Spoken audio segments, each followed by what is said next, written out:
This is an Allergan suggestion. It's called ART, Animate Rotate and Tilt.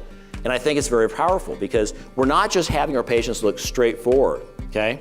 We're having them animate. We're seeing what happens to the lips, the cheeks, okay? When they smile, we're having them rotate. We're having them turn to 3/4. We're having them turn to the side. We're also having them look down. When they look down, they look up. What they actually see is they see the tear troughs, okay? It's important to look globally at the face and not just, again, straight on at the lips or straight on at the cheeks. Look at everything like a real life example, okay? So assess a face by looking at 3 zones. And I would actually say it would be 5 zones. Upper, middle, lower, and also neck. And also extending too to what is called the décolleté, the area above the breast, okay? There's a whole area that we look at comprehensively.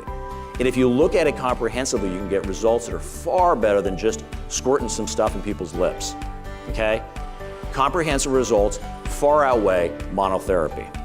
So assessing the full face by zones. Upper face, what are we looking for? Wrinkles and lines, asymmetry, changes in the lid, ptosis, any kind of functional anatomy. Asymmetry is important right here as well too. Because a lot of times injectors will come up and they'll say, you know what, you just inject here, you inject here, you inject here, and you inject here, okay? Know what you're injecting above, okay? Because there's a lot of variability, and again, there's a lot of stuff that you could get into.